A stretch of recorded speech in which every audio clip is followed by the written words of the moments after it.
Hello again everyone. I just thought I'd read you another story from my favourite book, Pussy Simkin by Linda Greenbury. I'm going to read you not the second story but the third one because it is called Pussy Simkin on a Rainy Day. It was raining and Pussy Simkin didn't want to go out. He had tried going out on wet days once or twice since he came to live in the town, but he didn't like the way the cars went splashing through the puddles, sending dirty, rainy water all over his fine, furry tail. So Pussy Simkin decided he would curl up in his basket by the nice, warm radiator and go to sleep. When the front doorbell rang, Pussy Simkin didn't bother to wake up. He was dreaming about country mice and the farmyard ducks. When he heard a little girl's voice, he managed to open one eye. It was Janet talking and saying, "Hello," to her friend Lucy. When Pussy Simkin heard a mew, mew noise right by his ear, he opened both eyes and saw Siamese Ching smiling his Siamese smile. "What a fat, lazy Pussy Simkin you are," he said. Pussy Simkin stretched himself. "Well, what is there to do on a miserable wet day like this?" "I'll think of something. You'll see. Just wait until my Lucy takes this stupid lead off my collar." It was Pussy Simkin's turn to smile now. "Whoever heard of a cat with a lead and a collar on? Just like a dog you are." Lucy undid the lead and hung it on the coat peg by the door. Then she and Janet disappeared up the stairs to Janet's bedroom to play. Come on, Pussy Simkin," said Siamese Ching. "Don't lie there sleeping all day," he sniffed. "I smell something nice in the kitchen. We'll go and find out what it is." Pussy Simkin went over to the door and pushed it open with his paw. He sniffed too. "Fish," he whispered to Siamese Ching. "It's fish. I think someone's making fish pie for supper tonight." "I can't see anyone," said Siamese Ching. He walked right into the kitchen. "There's no one in here, but there's lots and lots of fish. Look." They both looked up. On the yellow table stood a plate full of fresh, white fish, all chopped up into small pieces. There was a bowl by the fish and another plate with an upside-down soup bowl over it. And there it is. The cat's looking up at the table. Siamese Ching listened hard. He could hear the two little girls laughing together upstairs and the sound of the radio from the sitting room where Janet's mother was having a rest. The two cats looked at each other and nodded.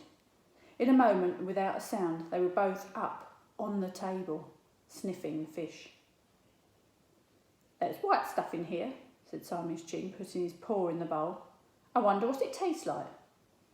His paw moved slowly inside the bowl and touched the top of the white stuff. Siamese Ching licked his whiskers. "Yum, yum, it's lovely. Have some." Pussy Simkin had a lick, and he liked it too. "Do you think it's to go with the fish?" he asked. "Shall we try it?" So the two naughty cats took a piece of fish and a pawful of the white stuff. They liked it very much indeed and had some more. Not a sound did they make as they stood on the table eating, not a whisper, until all the fish and the white stuff were finished. There's them naughty cats.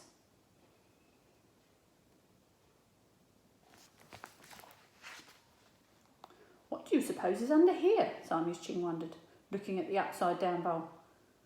"More fish, more white stuff. Let's see." Pussy Simkin put his paw on the bowl and tried to move it off the plate. It wouldn't move. "Here," said Siamese Ching. "Let me try."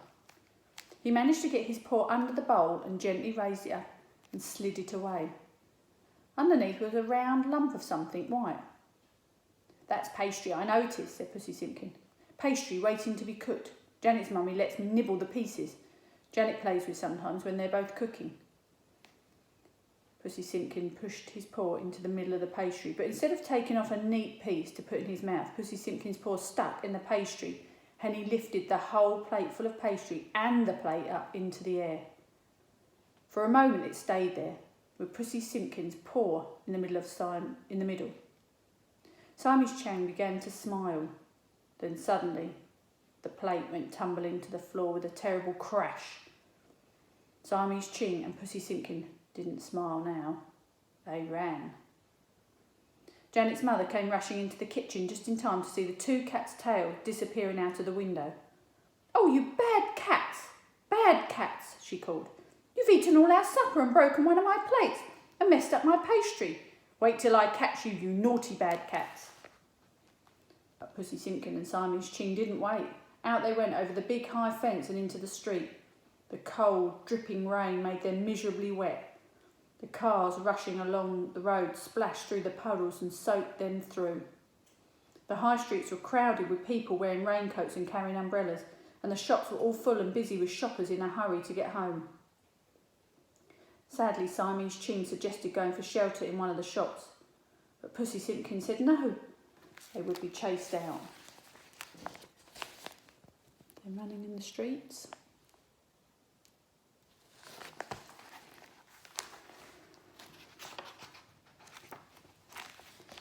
They came to the fish shop and both the cats stopped. They looked at the herrings and the mackerel and the haddock and the whiting. They weren't really hungry after all they'd eaten, but it was always good to look at fish. A big girl and her boyfriend were just going into the shop. "Oh, look," said the big girl. "Look at those poor, cold, wet cats. How hungry they look." "We'll buy them some fish," said the big boy with a laugh.